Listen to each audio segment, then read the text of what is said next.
Allora, vediamo come modellare questo elemento. Allora, innanzitutto andiamo in un prospetto e andiamo a misurare l'altezza da qui a qui. Questa altezza è 0,71. Quindi se io vado in una vista, nella vista 3D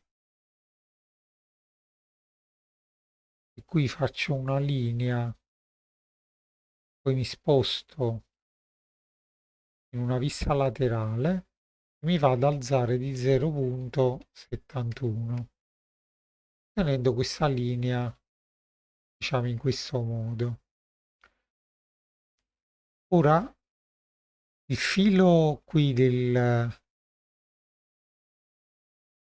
balcone dovrebbe essere non questo, perché questo qui è diciamo, la canalina dell'acqua, quindi dovrebbe essere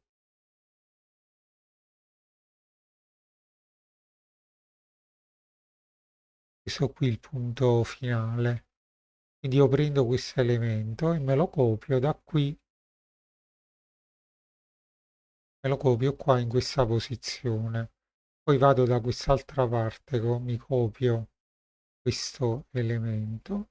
Qua mi creo la stessa chiusura, quindi una linea che va da qui a qui.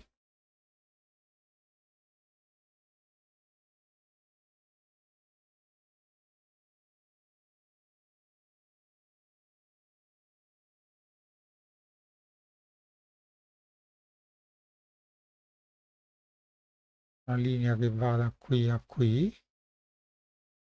E poi questo elemento lo copio da questo punto a questo punto.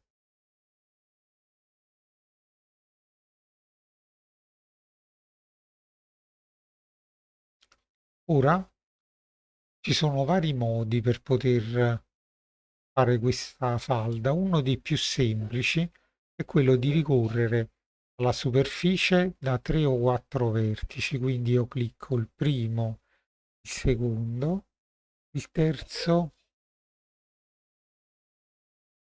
il quarto vertice. Mettendomi in modalità ombreggiata, tu vedi che si è creato questo elemento. Continuo con le altre parti, quindi 1, 2, 3 e 4 e ancora 1, 2, 3 e 4. Ora a questi elementi manca la parte inferiore. Allora posso andare su estrudi, però stavolta estrudi superficie, perché queste qua non sono delle linee, ma sono delle superfici. Quindi estrudi superficie, lui normalmente, quindi faccio clic qui, ovviamente qui dovrei inserire lo spessore di questo elemento, quindi se torno indietro e conosco questo spessore, quindi per esempio lo digito e faccio meno 0,1, sposto verso il basso e poi vado a fare lo stesso anche con questi altri. Quindi questo lo estrudo fino a qui. Se vedi questo qua adesso tende ad andare in una direzione, diciamo che non è verticale, ma è parallela alla faccia. Allora, se io qua vado su direzione e clicco su questi due punti, faccio ancora 0,1, vedi che lui, diciamo, devia la sua direzione e va verso la verticalità. Qui lui andiamo a cancellare quelle superfici che c'erano prima, perché in realtà lui non te le sostituisce con l'estrusione, ma ti aggiunge semplicemente, quindi se tu vedi che lui naturalmente tende a scendere diritto,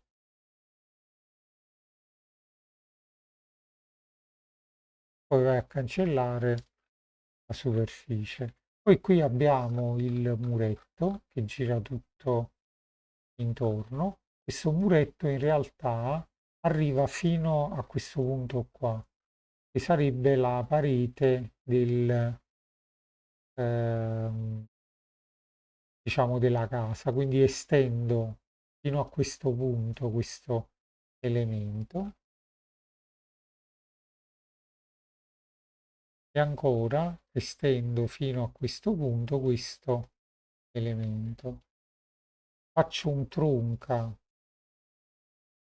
cancellando queste parti interne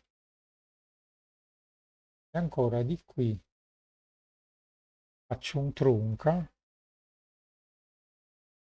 cancellando queste parti qui.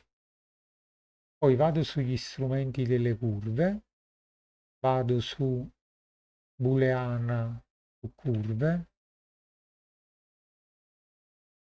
prendo un po' di elementi, anche se ne prendi in più non mi interessa, e clicco nello spazio